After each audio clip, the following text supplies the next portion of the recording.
I just look at story this way. I always try to boil it down to this. Does the story serve me or does it hurt me? And if it hurts me, it has to go. And if it serves me, it's something I can work with. But you got to be honest with yourself, because sometimes we're telling stories that are just hurting us all the time, you know? It's like, I'm like this because my parents did that and blah, blah, blah, blah, blah. And, you know, and it's life's not fair. Well, that's a wonderful story. How's that working out for you? This is Way of the Artist with Brandon Colby Cook and Evan Schulte. Identifying your blocks and demystifying your struggles so that you can claim your own path and make your life a work of art.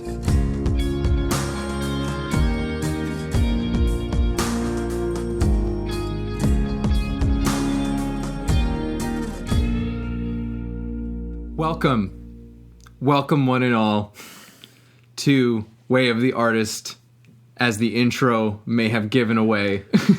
Welcome one and all. Artists of all kinds, of all sorts, whether you express yourself as an artist or whether you're an artist at heart, living life as an artist. That's what we're here to talk about. And today, we're talking about something that has just like artistry written all over it. This one is all about the law of story. Mm-hmm. You could also potentially call this the law of meaning. We're going to get into that as well, but how those things are kind of tied to each other. Maybe not quite the same thing, but there's definitely a massive link there. We've got lots that we're going to get into, I'm sure. We had a bit of a chat. We normally have a little chat before we start these things. This one, we didn't talk quite as much, but we felt we're ready to roll. We can do this. Yes. We can talk story. Mm-hmm. And you know what? I'm going to change it up right now. I want to talk about this beer that we're drinking. Oh, switch up. Because, and I'm going to tell a little story. I'll give the quick abbreviated version of this one. So the podcast all started over just having conversations over beer and deciding that, hey, we should maybe record these and maybe release them. Hey, podcasts. That's how they do it. So we decided to keep the beer while we're doing it. And that was back when we were the B&E podcast as well. So we've drank a lot of different beer. We always try and do something different. And this one, I had a sip of it and I just went, this is really, really good. And I just can't not take mention of this. So you picked the beer today. I did. It's called the Sunsetter Peach Wheat Ale, and it's by Stanley Park Brewing.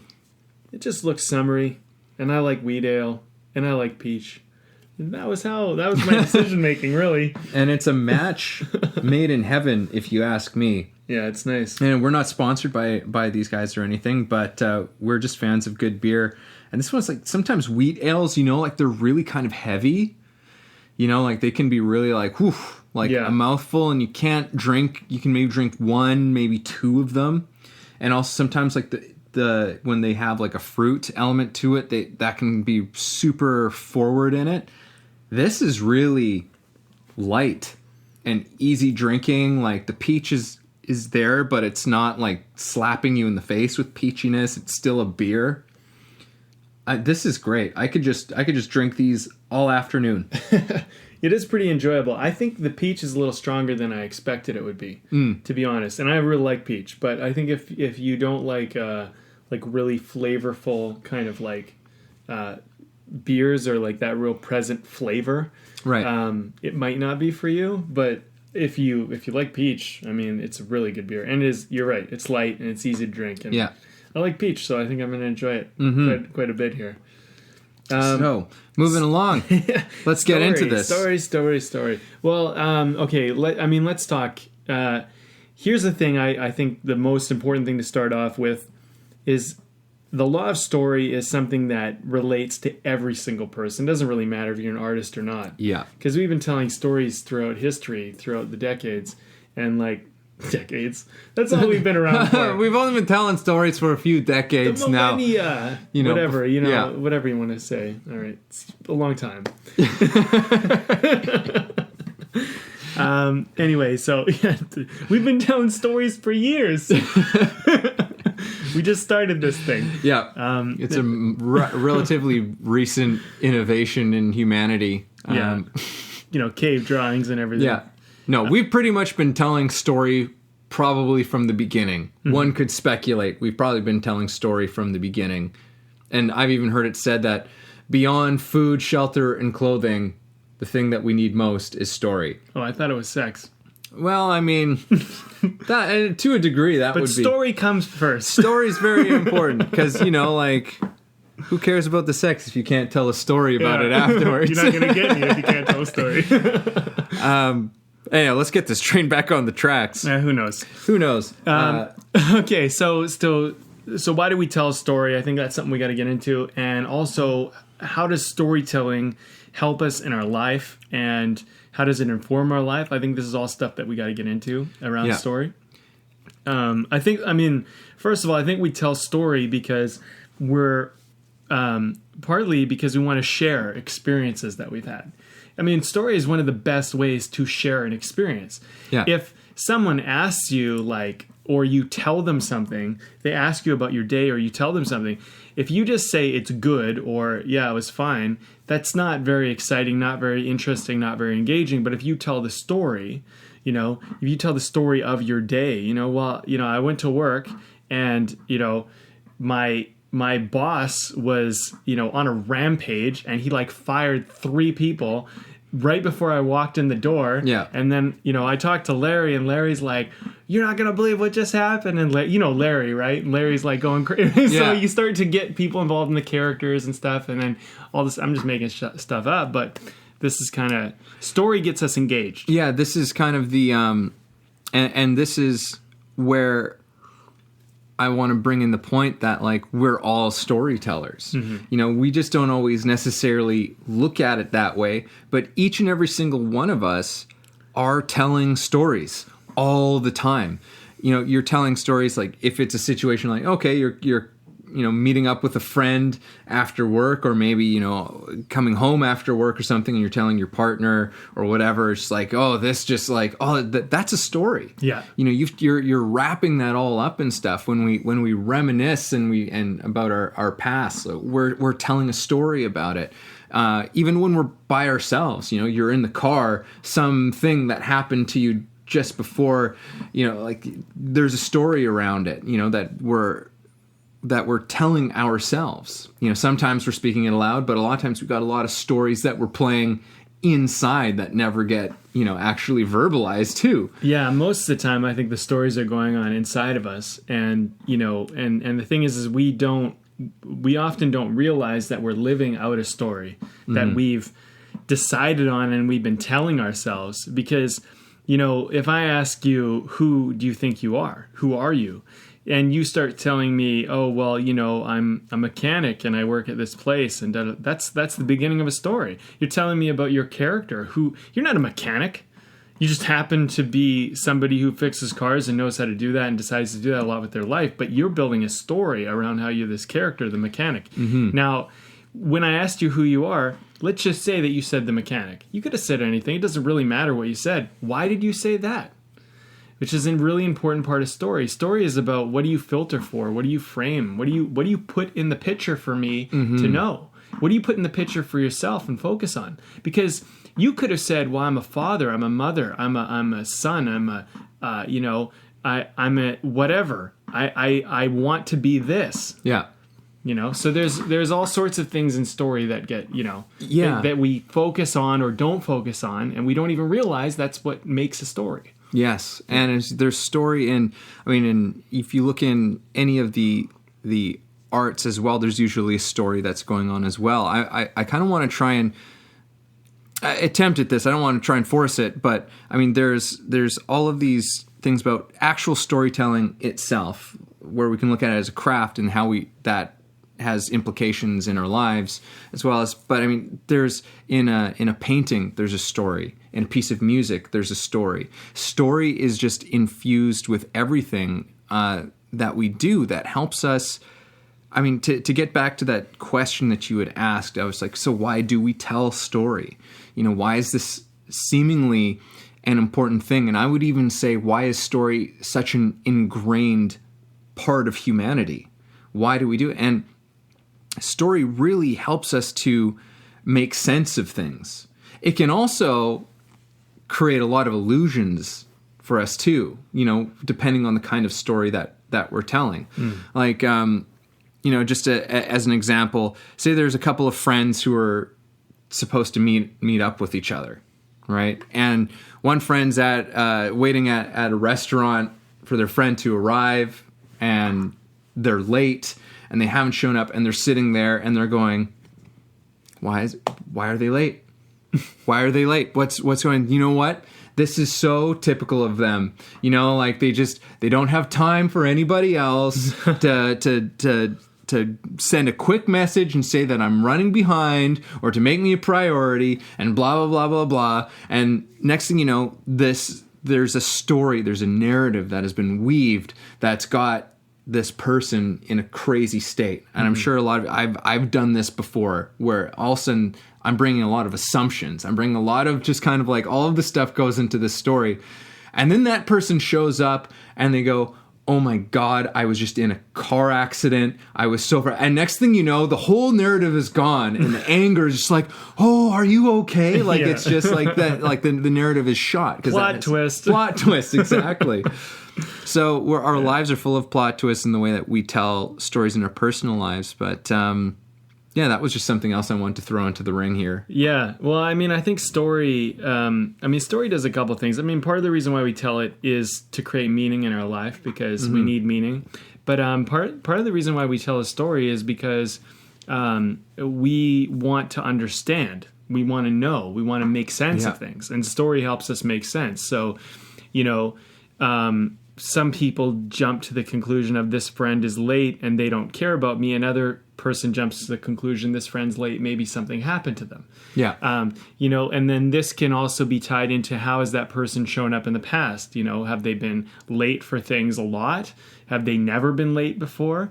How did they treat you in the last few conversations you were in? Were they very dismissive and disrespectful to you? That might inform, because we pattern elements together to make sense of story too. So we try to take all this data, put it together, and make meaning out of it, which is essentially what story is. Yeah, it's like a way of taking all of our experiences and our experience of life and putting it together in a way that creates, I guess, whatever we want to create out of it. That's really where we have power as storytelling. It's like, okay, well, what do you want to make of it? Our experiences and our imagination, absolutely, are kind of the raw material in a way. It's like I think we like to think that, the way that we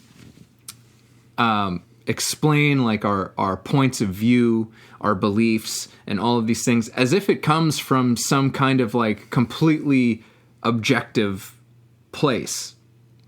But more often the case, it's like no, this is something that you've shaped based on your experiences and your imagination, and now you have taken that, which is a raw material, and you've created something out of that, right? But it's not necessarily it's not as that story kind of points out. It's like, okay, well, this was the story that was being told, but that was not the reality whatsoever.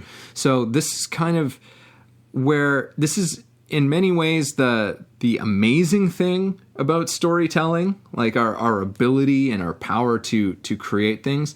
But it's also, there's a kind of responsibility to it as well. There's a kind of conscientiousness that we need to have with story as well, because it has the power to destroy or to create. Yeah, it does. In many ways. Well, I mean, look at politics, right? Politics, nobody cares about reality. They just care about the story. I mean, that's why people get so bent and they get caught up and they think their opinions are right. It's your story. It's not what really happened. Most of the stuff that you're talking about isn't what really happened, but it's great. That's why we watch wrestling, and stuff like that, like WWE, WWF type stuff. I mean, watch it because, it's entertaining to get wrapped up in the story of it all. I mean, I don't watch it, but some people do. Whatever. But you look at it, you're like, it's kind of ridiculous. But even people who watch it, they know They know that the fighting isn't real, because if you really fought like that, you'd kill somebody. Yeah. But it's real athleticism, what they're doing, jumping off. Like, I don't want to jump off a top rope onto somebody or have some big, like, 300-pound guy jump on me. I don't want to have that happen. So those guys, like, I have total admiration for their physical ability. The story that's wrapped around wrestling is what makes wrestling interesting to watch. Same with politics. Look, if politics didn't have a story, nobody would pay attention. Yeah. Because the thing is, it would be boring as hell. You know what I mean? But the thing is, the story engages us, it gets us involved. The thing is that I think the law of story, it's a powerful tool. I think as the person who's listening to this podcast, you have two things to walk away with. One is that you recognize the power of story engages, and that it helps create more meaning, and it's going to help you do a lot of things in your life. But at the same time, understand that story is always subject to change. And if it's not serving you or it's hurting you, then it needs to be reevaluated. And also recognize that you get to buy into the story, but don't do it so seriously. Like, people buy into stories like they are reality. But I think we should look at stories more like, okay, that is a story of these events. Not like that is the story of the events. You know? Like, there's that saying, there's two sides to every story. Yeah. There is. There's more than two sides. There's so many sides. But the thing is like, we like to buy into one, and we like usually choose our friends or someone that we're close to, and we go, it's your story. That's the story that matters. And it's like, not necessarily. You know, your friend might have gotten into a fight, or something might have happened, but they might have instigated it. They might have said some things. They might have done some things. You know, and I think what we like to do sometimes with story is we like to make things very black and white. We like to paint like hero and villain and things like that. And in some cases this works, but in most cases it's quite limiting. And so I think that you can be quite manipulated, because if I tell you about someone and I make them out to be a villain, and I make myself out or another person out to be a hero, now your understanding of them is in that context. But they might not, like, I might have made the villain the hero and the hero the villain. So look at, like, I'm going to go a little deep here for a second. Look at Nazism. Look at any genocidal type of messed up situation. Look at terrorism. What do you think happened? They made one person look like the enemy, and they made another look like... That's the power of story. And if we buy into it like it's reality, we can't see past it. We just go, that person's evil, this person's good. That's why we can justify killing this person, and this is why this person should be praised. Meanwhile, we might look back and look at it and go, whoa, you know, these were the people doing the terrible crap, but we used to look at them as the heroes. Isn't that messed up? Yeah. Right? But that's the power of story. Yeah, absolutely. Yeah. Absolutely. Like, it's... Yeah, we can dive down into all of that. Like, when you said, it's funny you said, well, it's not funny, but you know, you mentioned like Nazism, and it's like, yeah, that was all crafted. That's all crafted, because it was going through my head too. I was like, yeah, there was a story crafted around, you know, the Jewish people and who they were and what they were, and people bought into this story, and there was this effect that came out of it. But on the flip side, there are people who have told, and I like to think that for the most part, we're trying to tell good stories. Yeah. For the most part. You know, when I think of, like, let's go to, you know, for you and I, we come from, you know, film and performance backgrounds, and so you teach people about how to write scripts and effective scripts and stories and tell a story. And this is something that we've been figuring out as to, like, well, what makes a good story? You know, and there are these elements that kind of seem to remain, that these very human elements that are underneath all of it. And again, there was something that I was going to go to with this. This has to happen every single episode. Yeah, but yeah, no, like, I just wanted to like take it to this place of, oh yeah, so basically, you know, when we're telling a story, at least when I've written scripts, there's an idea that I want to communicate there, and usually this idea comes out of some part of me from that's been shaped from my experience in life. Where exactly that comes from, it's probably way too complex and way too whatever to even fathom. But there's an idea that's behind every script. That's why it's like a theme. Right. They say every story needs to have a theme to it, right? Whether that's like a book, a script, a short, there's or a poem. There's a theme. There's something that's underlying this whole thing, whether that's a question or it's a declaration, whatever it is. Mm-hmm. And that idea is then using story as a means of communicating it. Because if we just communicated the idea kind of just like at face value, we might hear it and at best go, yeah, that makes a lot of sense, like whatever, right? And we could agree with it, or maybe we just completely missed the point altogether. That's also a possibility. We use story because it's a way of, it's kind of it's an entry point. A story is kind of a bridge between these ideas and helping us to understand them and help us have a connection to these ideas, right? That's not to say that always happens in stories. There's a lot of crap out there that doesn't seem to need to say much. Some of it's just trying to entertain. Right.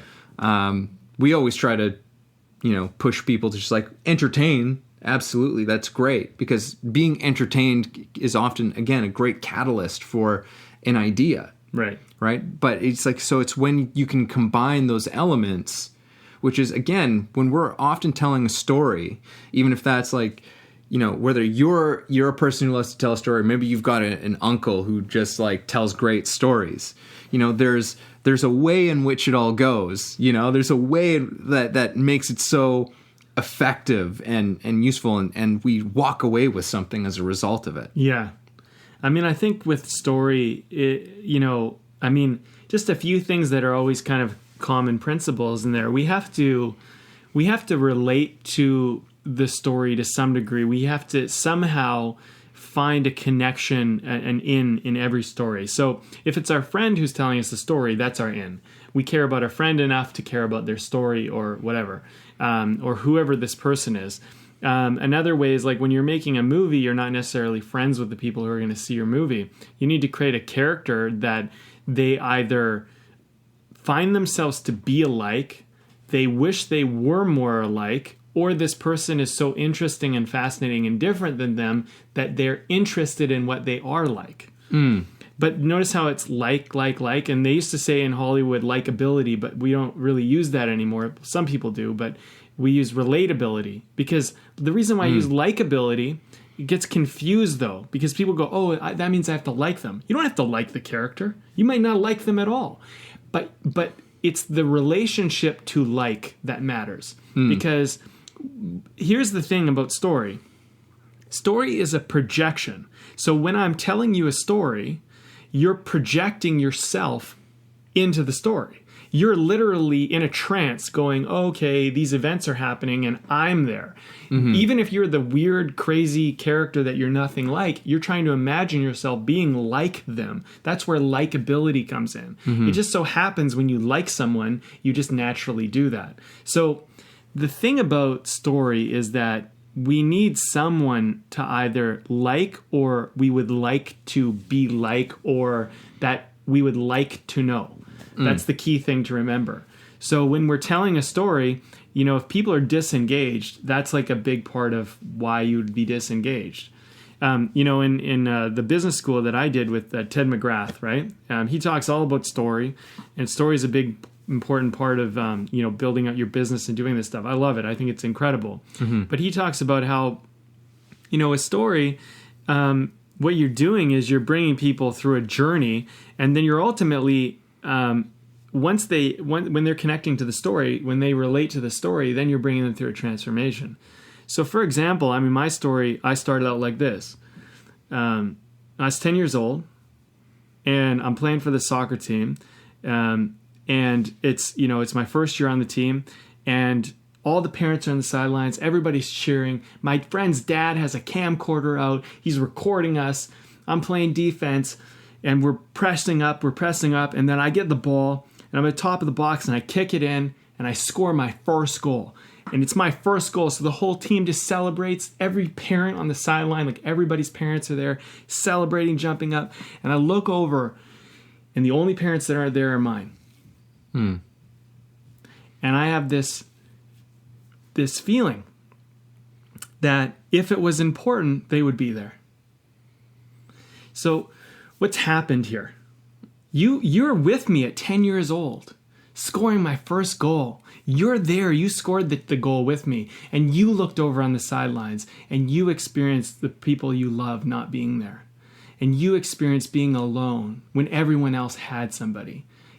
And then you now are bonded with me. So once that happens, I can take you on a greater journey of my life because now I have bonded you with me. Mm-hmm. So when you're telling a story to a stranger, a great technique is to get people to bond with you in the beginning of your story, to get them to find something, connectability. I'm using vulnerability in this case. Mm-hmm. You feel the vulnerability as me as a child, and then you can go along with me and you can go, okay, I kind of get Brandon. I see where he's coming from. He was a kid that just didn't have his parents around. Now you're starting to get that about me. You go, okay, well, so now the other choices he makes are informed by that little bit of information I shared with you. So story, though, it puts you in a trance and it gets you involved and connected. Yeah, and what's interesting about that is that, so there's that story which we're being told, but there's the story within the story, which is the story of, as we were talking about, like there's the story that was playing out in your own mind when that happened, right? Like the right. story of like, this must not be that important, right? Like that's also kind of a story, right? In some ways, maybe there's a grain of truth. And I think this is one of the big things about storytelling for me is like, what's the truth in it? Yeah.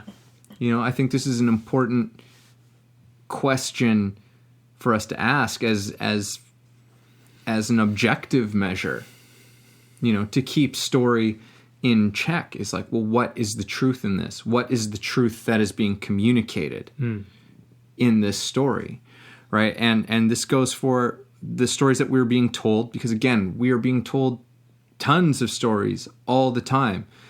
Social media, mainstream media, movies, books, advertisements. Like there's stories being thrown at us. A lot of people don't realize that advertisements as well are stories.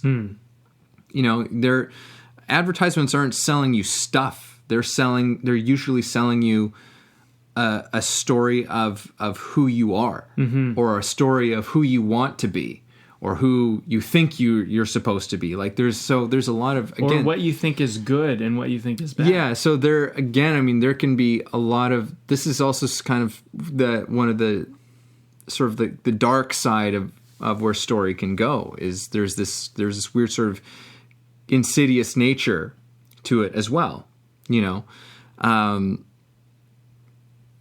I don't know what the jumping off point for you want to talk about that. You want to talk about the insidious side of it. When I was younger, there's a guy I was hanging out with, and I remember him telling me a story about his dad was a police officer, and his dad and whoever was in the car with him or whatever, his partner, a car went through a green light, and they saw it was a black man, and they pulled him over. And they gave him a ticket for running a red light, even though he didn't run a red light. And this kid told me this story, and he was so proud about it. About his dad, who had done this incredibly racist, incredibly unfair, a police officer doing this thing, and he was proud of it. But that was his perception of story, because to him, he thought that was a cool thing that his dad did. And meanwhile, someone who doesn't see the world that way looks at that and goes, your dad's an asshole. Like your dad, but hold on, right? from my perspective. Now, there's somebody out there who's probably going, yeah, great. And then there's other people going, oh, that's disgusting. But here's the important part. That's what story does to us. It brings out a truth. It brings out how we actually see the world. And, I think the thing is that sometimes we don't like the truth. And when story comes and comes to the surface, it shows us something about ourselves that when goes unconfronted, we sometimes go, yeah, that's the way it is. But then when confronted, we might go, oh, maybe the way I see the world is up for debate, like is up for some change here. Because there is a part of story where you could be living a story your whole life and then think this is the way it goes. And then you start to realize, well, hey, maybe this is actually not a good thing. Yeah. And I mean, this is where I think values and beliefs come into story as well, which are kind of like, it is maybe your truth, but is it a real truth? This is like a whole other side to it, because sometimes our values and our beliefs are not really based on anything real, which is why it's like there's with any story, whether it's the ones that, again, we're being told or the ones that we're telling ourselves, we should always be looking at the stories that we're telling. Especially I would say if the story is causing a kind of conflict within ourselves, if we're getting angry, agitated, like I catch myself. I'm not going to say all the time, but I catch myself on occasion telling myself, maybe I'm in the shower or something, and some event that's happened recently, or sometimes it's an old thing. Yeah. And I'll find myself having an argument, like getting into an argument with no one there, with an event that's gone, it's happened, it's finished, but getting upset and getting riled up over something that's long gone, but I'm retelling the story in my head of how, this person screwed me, or how, if I had said this instead, or if I had done that, it's like it's changing the story that's around it, and so this is like a thing where story can keep us absorbed in a past and in a memory that's gone, and not in a way that's productive or helpful, not in a way that is expedient, I guess, in our lives. But there is also the option of reframing, retelling stories in a way that changes them. And I mean, I think that's a lot of what happens in therapy. You know, when people go and talk, he's like, you just have someone who's kind of, we like to think is as objective as possible, and they listen to you tell a story about some event that's happened in your life and all of this stuff, and then it's like, well, and then you have a person go, well, what if it was this situation? And suddenly the whole thing changes. As we were talking in that initial story of the friends meeting each other at a restaurant, like the whole thing changes. Everything becomes diffused because, and story can also be an exploration, a search for truth in something as well. I mean, I don't know, are we getting a little unfocused here? Well, I mean, are we getting there's just so many different places that I know we can go with this. It's, I mean, I think the thing about, truth is such a difficult thing to decipher. I mean, like, what is truth? I mean, I think there's our truth, but like, is there a truth? I think when you find truths, it's where you find something that you see that other people also see it the way you see it, and you start to see that there's something similar about that. But, for example, like, we've had so many conversations now with artists and various people in realms of the art lifestyle, the artist lifestyle. And we've started to find truths. We started to find things about, everybody's journey and everybody's story has very similar things, very similar event that happens for everyone. And I think those are kind of truths, and they help us relate because it tells us that, well, it's normal. You know, if you pursued your dreams, or you pursued the arts, or you pursued something, for you to go through a period of, say, doubt is normal. Everybody does, you know, most everybody does. It's a very common experience that we're going to go through. When I think it comes to like our truth, it's like, well, this is me exposing myself, and there's a vulnerability when it's your truth. And I think people don't like to say that it's their truth because it means being vulnerable. It's not the truth.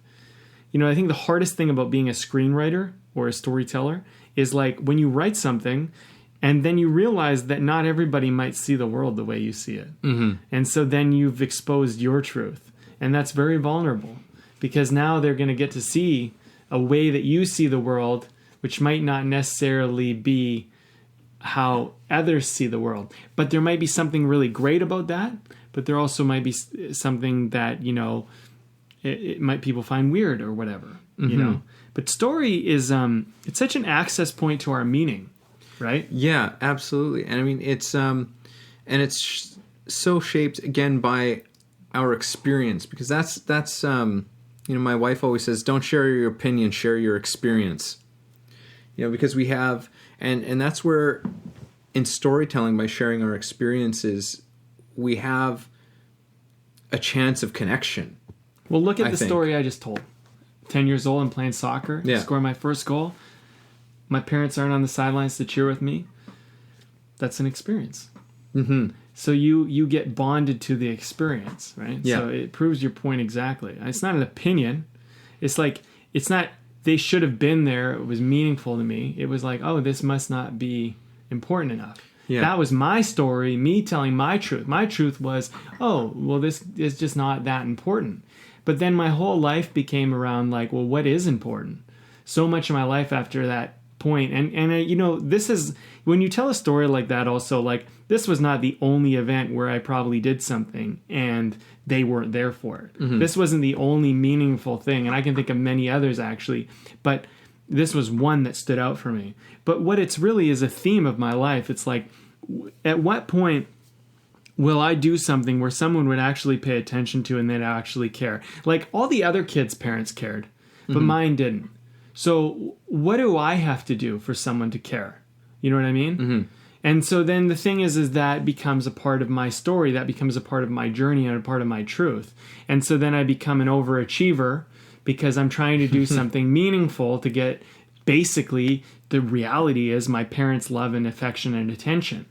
And then I just start putting that out into everybody else who takes that role later in life until I go, wait a minute, that doesn't actually matter. But I've been living that like it's the way that life goes. Mm-hmm. But we do this all the time. And the thing is when we're little kids, we're trying to make meaning out of the world because nothing makes sense. Mm-hmm. So, you know, we're putting, kids are so full of questions all the time. Usually. Exactly. Yeah. And we're putting together stories. So like, here's the funny thing. And this is the thing that people can kind of have a little wake up call to. The story you're living right now is probably a story you created when you were 7 to 10 years old. Maybe you were 5, but you're living that story. So that's the story you actually need to look back and go, is that story actually accurate? Like, I was a 5-year-old when I created that, or I was 7 years old when I created that story. Mm-hmm. Is that actually how the world works? But we live today and we're like 30, 40, 50, 60, 80 years old. And we live like a 7-year-old told us a story and we're living like that's the truth. Like, it's messed up. You know what I mean? That's the thing about therapy in a lot of ways. Like, you have some terrible assault or terrible event that happens at a young age, something really truly traumatizing, and people get fucked up, right? They're messed up and they get into drugs and they get into all sorts of stuff to try and deal with the pain. And the problem is that traumatic event became a part of their story. Mm-hmm. And if it happened to you as an adult, or the thing occurred and you were an adult there when it happened, like, some of the things that happened to me, like, I think about, like, when I was bullied in school. If I was there and I saw that happen, I would step in and I would be like, hey, you know, watch yourself. And I'd probably talk to the kid that was being bullied and I'd tell him a few things about how to deal with bullies. Mm-hmm. But the thing is like, if I can go back to the event as though it was me right now, would I tell the story the same way I tell the story?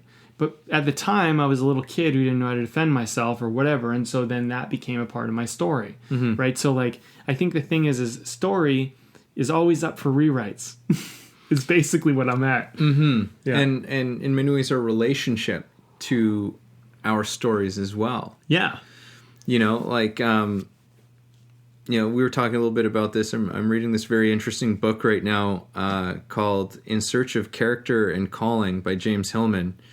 And there's very much a lot of what he's talking about that's about, he's talking about story in our lives and where we leave room for story, for a bigger story of our lives, not just a story of it's like, well, I'm like this now because of, this happened and this happened and this happened, right? Right. Because he comes from a psychoanalytical career and vocation. And that's how people tell stories. And that's how people often, not everybody, but, we might be that person ourselves. I mean, I know I've definitely done this a lot, but, we can get stuck in a cycle of basically reducing ourselves to, just a kind of result, a kind of, just almost by chance kind of product of cause and effect in our lives. And it's a reduction of who we are. But we can also tell a story of ourselves and our lives and the world around us that is big, that is expansive, that takes into consideration all of these things. It's not neglecting, the hardships that we faced. In fact, hardships are always an essential part of story. When you look at, when we look at just actually like the classical story structure as it has been taught since Plato, which is dilemma, crisis, decision and action, resolution. Every great story that you've ever seen, read, whatever, it contains these elements. Almost without a doubt, it contains these elements in it. And this isn't because it's just like an idea, that this is just a concept, that this is just some sort of manipulation of who we are, that we kind of go, oh, we like these types of stories. These work because we relate to that thing. When you look at what dilemma is, that's being in a tough spot. Yeah. That's being faced with a situation where you don't know what to do. You don't know what the right decision is. I mean, how many of us have been in this situation? We've all been in this situation. We'll continue to confront these situations. We're like, holy shit, what do I do now? Yeah. Do I do this or do I do this? And we're kind of having a hard time figuring that out. And then, so there's dilemma, there's crisis. So now we've hit a point. Right? We've hit a point where it's like what are you going to do? This has to be resolved now. There's a pressure, and suddenly we have to make a call on something, right? And there's a low point that comes out of that. Right? So that it's a crisis, right? It's a crisis. It means like it's not something, we don't go around looking for crisis. Most of us don't, not at least consciously. Yeah. So we've hit a problem. We've hit, and now there's decision and action. So we've hit this point and you're like, okay. And through that process, there's, as you were talking before we got into this conversation, there's transformation. Yeah. There is a transformation. There is a learning that happens. We become something, or at least in the story, the character becomes something more than they were at the beginning. Yes. Which is really the point of story. Which is really the point of the story. Every story is kind of a self-transcendence story. Almost everything that you watch. Somebody becoming more than they were before. Yes. Facing something that was difficult. And they've come back to tell you about it. And they've come back to tell you about it. Yeah. And this is something that we do in our lives, which is why we love seeing this story over and over and over and over again. We love this story. The great thing about story is that story doesn't have to be lived to actually transform. You can transform someone just by telling them the story of how you transformed. Mm-hmm. Because they actually shift. And the thing is like, you do in many ways have to do the thing to make certain transformations in your life in certain ways, but your belief systems can usually be transformed through story. And that's a big part of why story exists. So like, and that's it's a big part of like when I tell my story. So I go, okay, so I'm 10 years old. I'm on the soccer field. I score my first goal. My friend's dad's camera's pointing on me. I'm looking at all the other parents and they're jumping up and out. You notice how I'm being present right now? Mm-hmm. I'm not telling you as though it did happen. You're actually there with me. It's happening right now. We're talking about it like it's happening. Yeah. Okay? So I'm looking over at the parents. Everybody's cheering. I'm scanning the field. I'm looking at the camera on me. I'm looking at all my teammates that are surrounding me. I don't see my parents anywhere. Notice how I paused? I let that settle in. There's effects that are happening. There's a way to tell a story to let things land. Mm-hmm. Next thing. Okay, so I'm 21 years old. I got a TV series on the roll. I just got a movie. I just got a movie distributed. I just had a movie, a script bought by an Asian director that's actually going to be produced and was made. It was actually made, and it was going down to Los Angeles International Film Festival to be premiered. And in my school, I was in University of British Columbia, which, by the way, in Canada, you can have the best you can have is a 4.0 grade point average. We had to have 3.6. I got a 3.6 plus grade point average to get into that school. And I was a C student in high school. So I'm accomplishing shit. And I go and I'm going to go to LA with my friend because I want to go down to Hollywood and I want to give this a go. I get a call from my dad, and my dad says, I think you're wasting your life with film. And if you go down to LA, I'm going to disown you. And I say to him, you know what? Fuck you, man. You've been telling me what to do my whole life and you haven't been there for me. I don't need you. And I hung up the phone and I drove to LA. And that started off my life of going, I'm going to fucking prove that motherfucker wrong for not believing in me. Mm-hmm. So then I spend the next decade of my life going, okay, well, let's build this show. Let's do this. And rah, rah, rah, achiever, raise $100,000 to make a show. We actually had, never went through, but we had $600,000 to make my first feature film. That was like there, and it didn't happen, but I got there. I made it that far. So you're here with me. I'm telling you the story. This kid that was 10 years old that didn't have his parents there. And then, whatever. At this point when I'm 30 years old, I come home one day and I realize I put my head in my hands and I just start bawling and I just feel so alone. And I've gone through my whole life trying to matter, trying to mean something to somebody.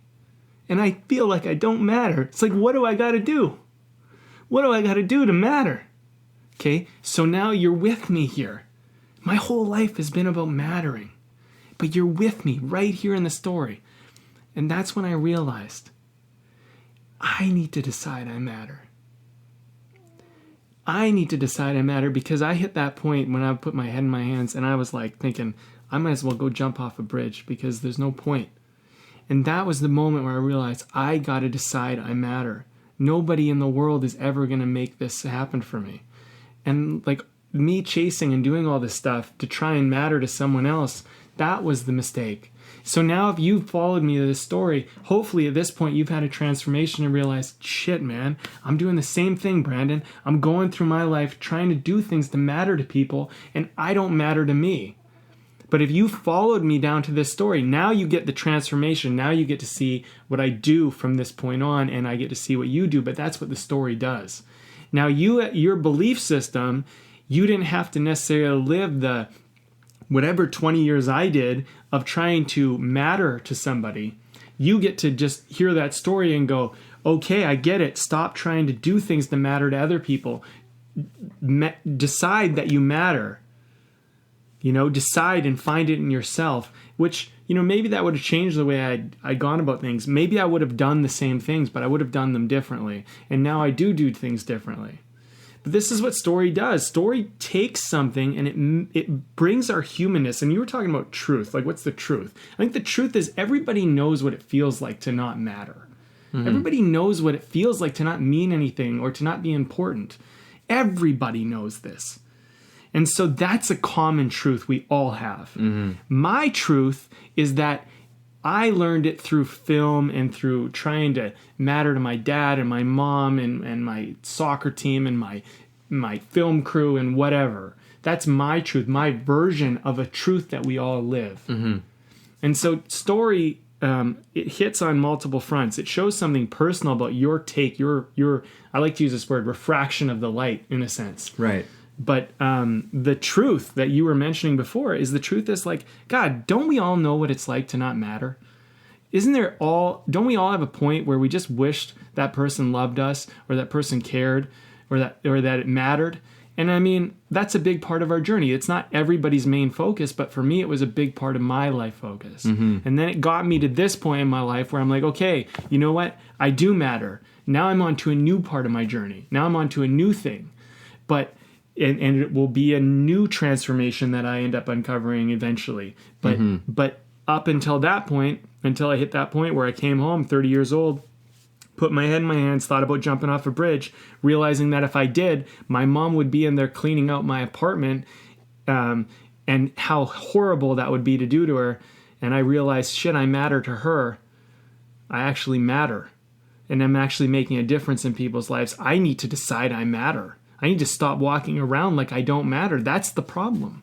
Because you realize that the truth is that right, you do matter. Crisis, right? Like you crisis.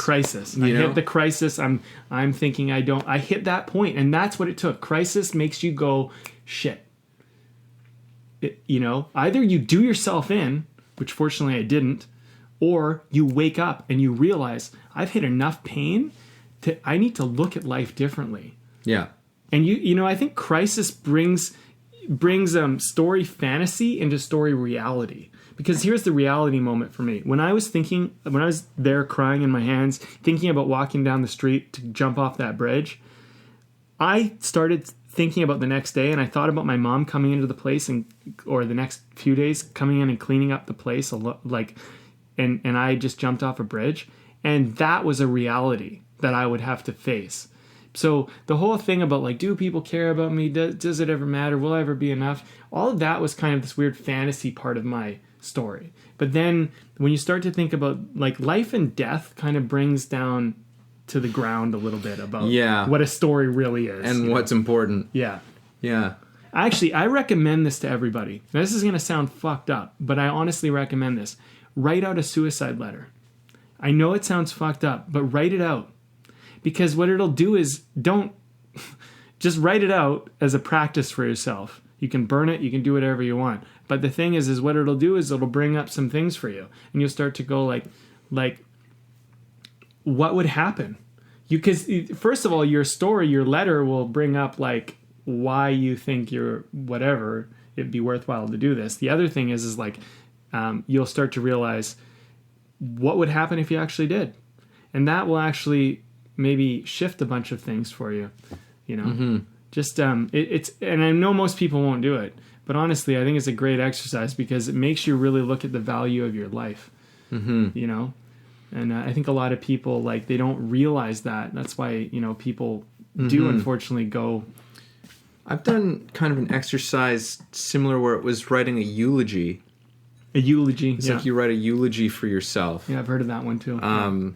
Which is it can offer from a different perspective, you kind of can get a glimpse of your life in a different type of way, which I think is really the point of what you're saying is how can we look at our lives a little bit differently? How can we see the story that we've been telling ourselves a little bit more differently? Because it is an important thing that we're doing because we are doing it. And it's so many things that we talk about on this show.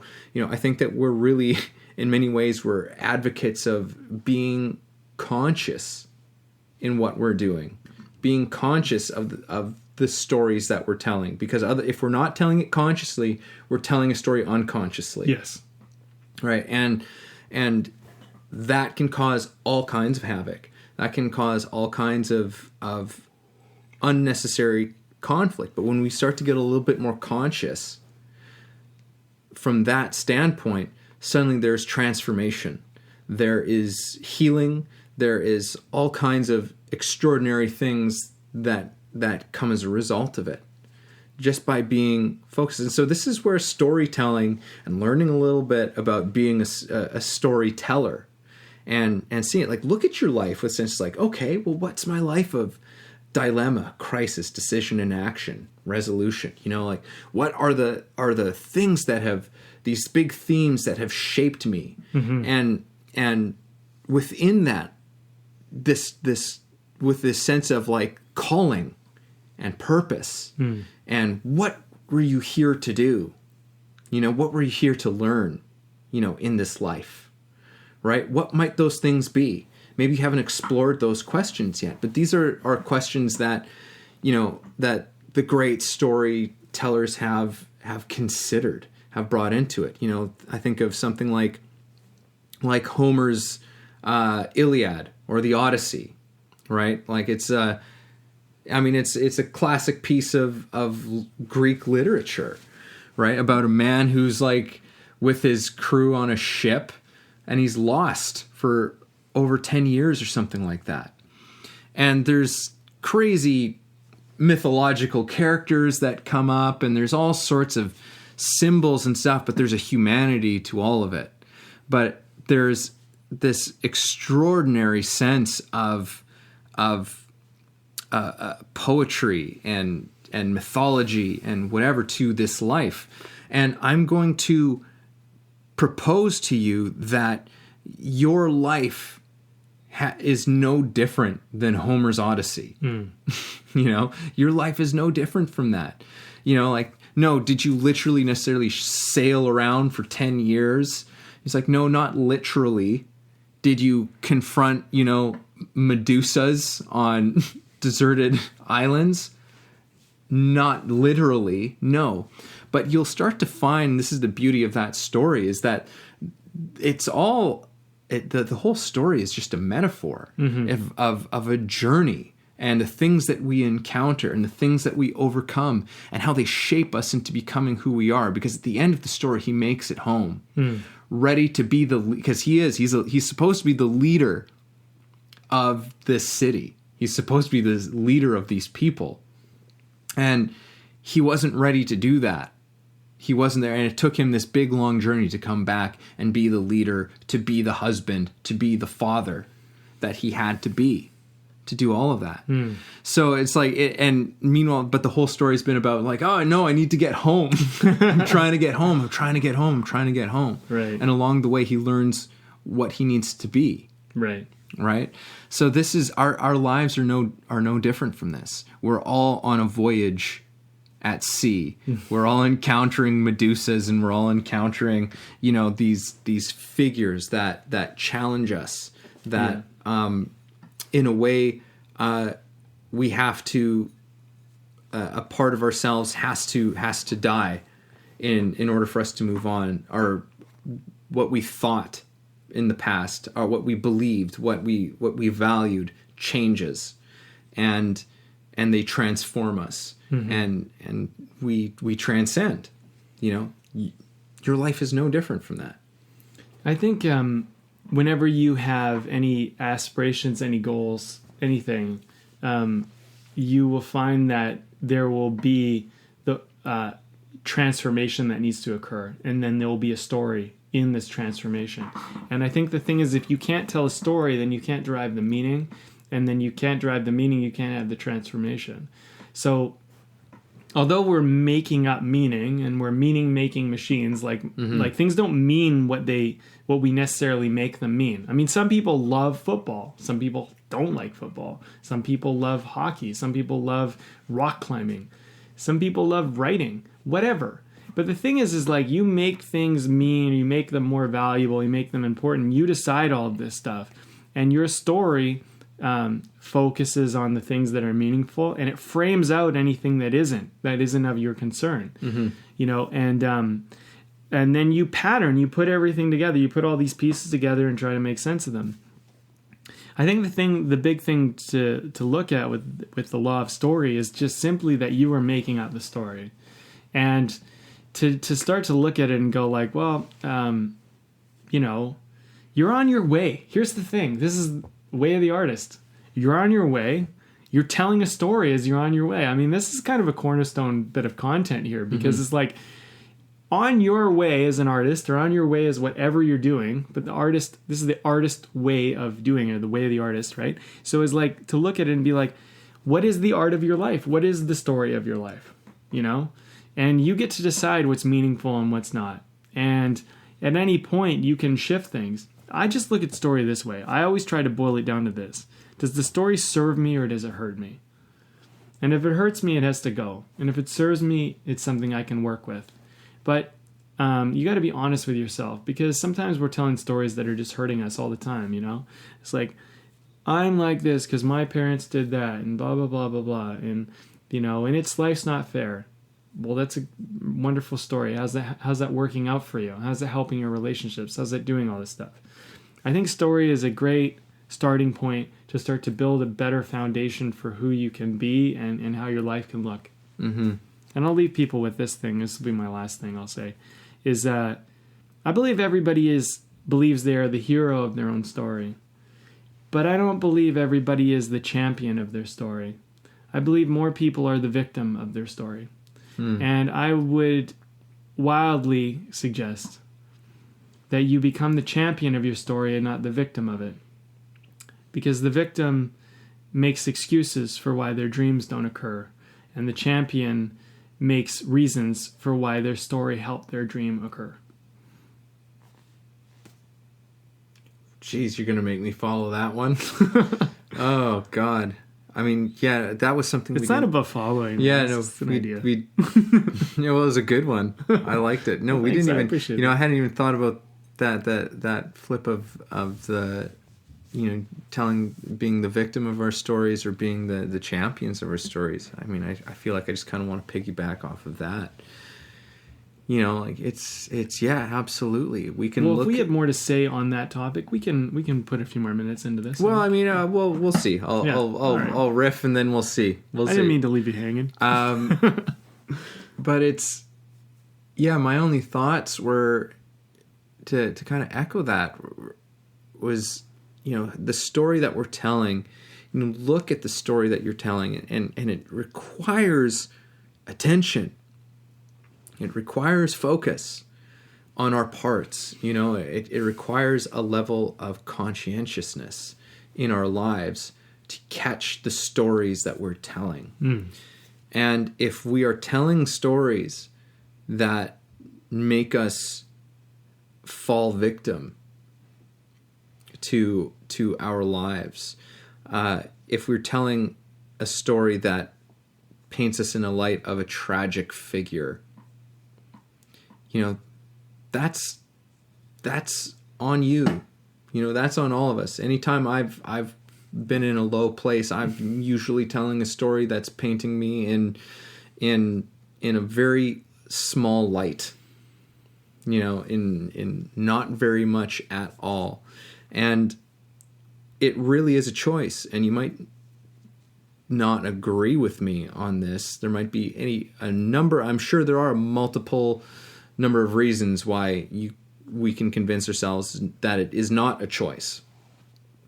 But there is always a choice, as we've discovered, as we've explored on one of our past podcasts about choice. But we do have a choice in the story that we're telling. And if you're telling a tragedy, why are you telling a tragedy about your life? What do you have to gain out of telling that tragedy, especially if you keep telling it over and over and over and over again? What do you want to come of that? And what is there any truth to telling that tragedy continually, right? So are you going to tell a tragedy, or are you going to tell I guess a comedy. Well, I mean, a comedy is actually, by definition, a comedy is just a story that has a happy ending. Yeah, it is, yeah. It's not necessarily just about having laughs. Laughs are great, but I mean, it's something that has... do you want to tell a tragedy or do you want to tell a comedy? Mm-hmm. And that seems like a pretty obvious question. If you're going to be the hero of your journey anyway, right? You're going to be you're not just the hero. You're not just the player. You're not just the actor, the player of the story, the person living the story. You're also the writer, the director, the producer. You're doing all the parts, right? You're the Shakespeare of your life. Mm-hmm. And I was like, it can be fun to dabble in the tragedies of your life, and kind of investigate the emotional side of things. But like, you get to decide where you want to put your attention and focus and framing. And I mean, look, shit happens. I mean, it's a big saying for a reason. Shit happens, but that's why we shit happens is a comedy look at a tragedy situation. Yeah. Right? That's what that's why we love shit happens. Cause like that whole saying is like shit happens is a funny way of saying fucking something tragic happened. But like, let's like, that happened. Let's move on. It's like, cause that's not where we're ending the story. Right? Yeah. Do you want your story to be shit happened? And that was your story? Like that was it? It just ended on shit, like you know what I mean? Like you're gonna be the hero anyway, so like you can have some tragedies, but like at a certain point, like but put your head up. The tragedy only has to be a part of the narrative, like it's just it can just be a small part of it, and then the story becomes the overcoming. It becomes the low point to the transcendence and the resolution to become more than you were before. And so many of the great personal stories from many of our personal heroes out there in the world who are telling their stories and stuff, that's all that they're talking about. They're talking about how they were, like they were in the shit. They were in the total shit. And they came out of it and they transcended it and their lives have taken on new meaning, direction, and purpose, and joy, like all of these things. But you have to see it through. You have to tell a different story. Mm-hmm. Use the tragedy to give it context, really. Absolutely, and our tragedies can give us fire. In my experience, like what I've found in my life is my tragedies, my traumas. I'll put that in quotation. Those things, when I've looked at them, that's where a lot of my passion and my fire comes from. It's like, you know what? I went through this thing, I came through the other side, and you know what? I have something to say about this. Because people don't have to go through that in the same way that I went through that. Or maybe somebody's going through that, and hearing that I've been through it will help somebody else. I don't know what effect that's going to have. I don't control that. But it does provide... my tragedies have provided a kind of understanding about what I'm here to do. And in a big extent. And that's all tied into story. I know I said what I said was going to be the last thing, but I feel like there's an important comment here just because we're talking about story, and I don't know if it'll ever get a chance. But tragedy comes from the fatal flaw, which is a character's fatal flaw, which is that they have a flaw or an impediment or something about them which leads to their basically impending doom, to their death, to their fatal flaw. And their downfall. Part of transformation is about giving you a chance to evolve a fatal flaw. Because unless you went through the hardship, you would not evolve the fatal flaw. You would be doomed to where the flaw sends you. So, for example, if you are very arrogant, that might actually be the very thing that stops you from ever being able to achieve what you want. I wrote that story, The Burning Blues, and you pointed out the fatal flaw of the character. He had blind ambition. It's perfect. I didn't even realize that's what it was until after I had written it, and then you pointed it out, and I was like, oh yeah, that's what it is. But he had blind ambition. He didn't realize that going so hard to try and achieve this case, to try and win, was at the cost of everybody he loved.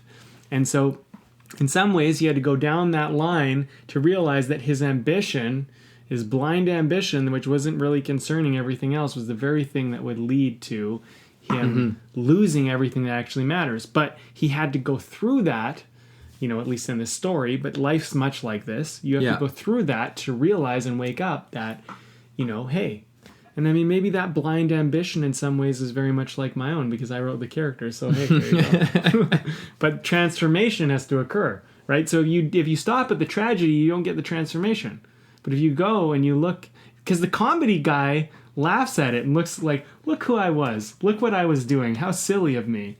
But the tragedy person's like, life's so hard. I'm stuck. Yeah. Yeah. Yeah. Mopes around in it. And then, whereas, the comedy is just being like, well, I'm not going to stay here. Really? It's like, I'm not going to stay here. It actually reminds me of something from J. Krishnamurti where he said, we only suffer because we remain in it, and we don't remain in anything. I like that one. Yeah, it's good. So what do you want to remain in? That. Yeah. All right. Well, this has been... This was kind of an interesting one. This was kind of like maybe a little all over the place, but I don't know. Yeah, it was an exploration. I like that. If you're gonna walk away, just start walking away with realizing that you're the one making up the story. I think, and I think that we're gonna need to talk about this again in future episodes. But for now, we're giving people a good base to work from. And I'll just say it again because this is the last thing I wanted to leave people with, which is that you are the hero of your story. But more people play the victim. They are the victim they're the hero experiencing the victim as opposed to the hero experiencing the champion. And I think the switch that you need to make is that since you're the hero anyway, is be the champion. See how your story serves you, not hurts you.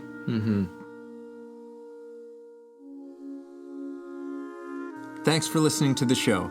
If you got something out of this, if you feel it improved your life or your journey in any way, please take a moment to subscribe, leave a review, or share the episode.